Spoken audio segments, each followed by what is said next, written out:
How's it going, everybody? It's been a while, I know. And for those of you who are still waiting for football week with Deshaun and I, we are going to try to film that this weekend. And then I'll have it up as soon as possible. Going to try. Keyword try. But we're going to switch gears a little bit. I know we've had some hockey up on here. We've had football. Last time we chatted about the Seattle Seahawks. We're going to switch gears a little bit to Seattle Mariners baseball. Haven't talked about them in a really long time.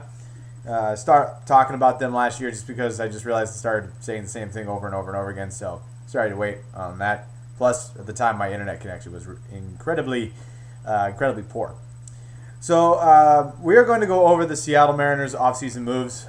We are now in the midst of spring training, so guys are competing for spots right now as we speak. So overall, this is very bizarre. We had a really interesting offseason in the sense that what I wanted was a veteran presence and a guy you could fear in the lineup and a guy that you would definitely look at the lineup card and think, oh, we have to watch out for that guy. And we haven't had that in a really long time.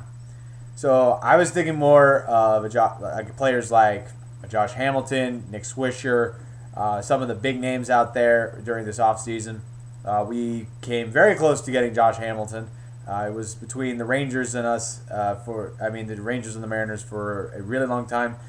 And then the Angels woke up one morning and said, hey, you want to come here and play in the sun? And Hamilton said yes. So there you go. We tried to go after Nick Swisher immediately, and Nick Swisher said no, although I was really surprised that he decided to pick Cleveland over Seattle. I understand that Cleveland may have offered him a little bit more money, but at the same time, Cleveland's like, the Mariners are here, Cleveland's here. I mean, that doesn't make any sense to me. But then again, Swisher does have a ring, so that may have changed a couple of things. So we didn't get the big name. I know a lot of people were saying, no, don't sign a big name because every single time we sign a big name, they come here and they stick it up, a.k.a. Richie Sexson, Adrian Beltre. You can now add Sean Figgins to the list. And at this point, I just want offense. I mean, I'm confident in our pitching staff. I understand that it's not as good as it was 2, maybe 3 years ago when we had, arguably, in my opinion, the best starting rotation in the major leagues. But and I understand that. But we got a lot of depth in the pitching.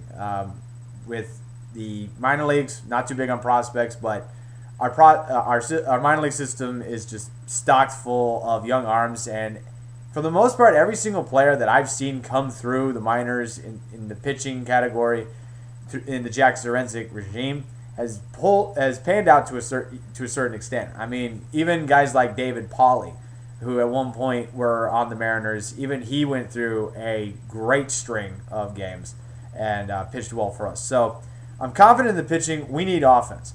So we didn't get the really big bat and, like I said, the veteran presence in the lineup, but we definitely thought outside the box, and for the most part, all of the moves we made this offseason are incredibly safe, and they make sense, with maybe the exception of one, which I will go into later.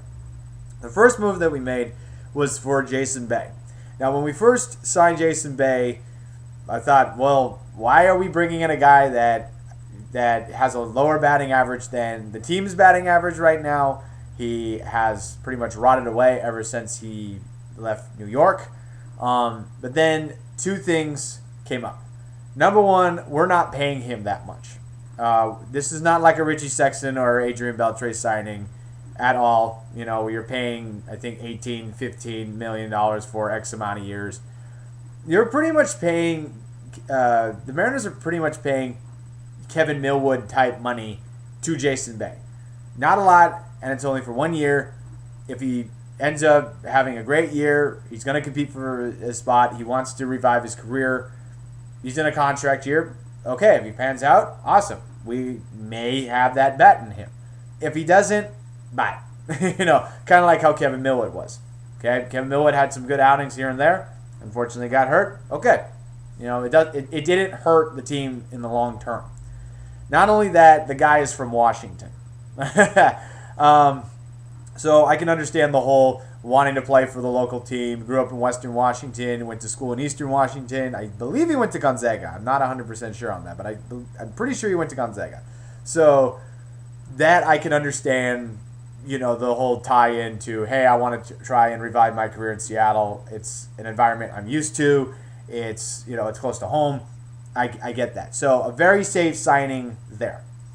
The next move that we made was trading starting pitcher Jason Vargas to the Los Angeles Angels of Anaheim for first baseman / designated hitter Kendrys Morales. Now, before I continue, I got a message for Roller Coaster Freak. How's it going, buddy? When the Mariners traded Vargas to the Angels, he immediately got on and said, "I can't stand the management. You always trade within the division." We've traded with you too, man. I don't want to hear it. And that's what you get for winning the division. You're now competing at the top level. Okay? So you're going to have to deal with other people trying to catch up to you. The Angels are trying to catch up to you. We're not contending. They are. And we needed hitting. They needed pitching. The trade makes sense.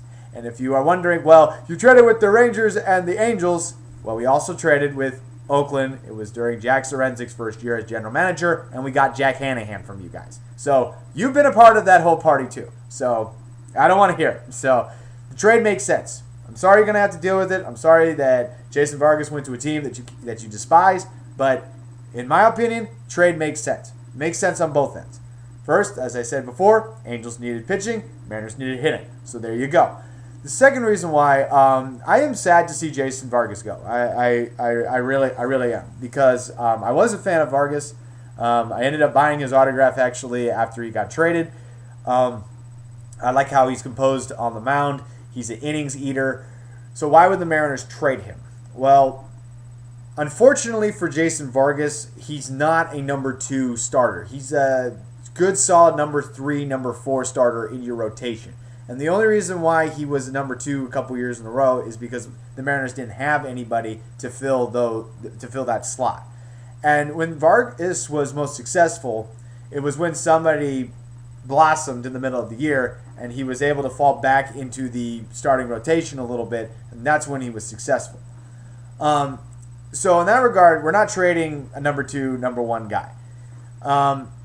The thing is, though, is because of his stats and because of his innings pitched and because of his stats constantly improving, kind of like this, he was getting to the point where the Mariners would have to pay a little bit more to keep him. And as of right now, our minor league system and our starting rotation in general, even right now in spring training, we're stocked with arms. We are. There's a lot of pitchers who are competing for opportunities to pitch at the big leagues, and we could, in other words, we could afford to give up some starting pitching to get some hitting. So in that regards, it was sad to see Vargas go, but the trade makes sense. The only thing that scares me about Morales is the fact that a couple years ago he hits a game-winning grand slam against the Mariners out of all teams, and he breaks his leg while stomping on home plate. That kind of freaks me out, and the reason why is because something's not right if you just jump up and you tweak your leg like that. So now, granted, that was 2 years ago. The guy batted around 270 last year. A good addition. Should be designated hitter. Thought he was going to be first base, but Justin Smoke is going to be the first baseman heading into the season. More on that later. But a good piece, a good solid, a good nice solid bat in there as well. Again, if he pans out, great. If he doesn't, we're not paying him a lot of money. The next move that we made was trading John Jaso, our backup catcher, to the Washington Nationals for Michael Morris. What I find very bizarre about this move is the fans' reaction. There's a lot of people that like Jaso, and I understand why they like Jaso, because anything was better than Miguel Olivo. I know some people had issues with Jesus Montero catching behind the plate, but I thought that Montero did a better job than Olivo, both in defensive and defense offensive and defensive. So we traded this player, a likable guy. Okay, I get that, but he's a backup catcher. And for some odd reason, there are a bunch of Seattle Mariner fans out there who love backup catchers. Play this guy more than this other guy. Well, you do realize that if you play the backup catcher just as much as the starter, his stats are going to go down as well, right? I mean, this whole love affair with backup catchers just in general began with Jamie Burke a couple years ago. At the time, he was pretty much at the tail end of his career, and he did decent, but, I mean, he wasn't.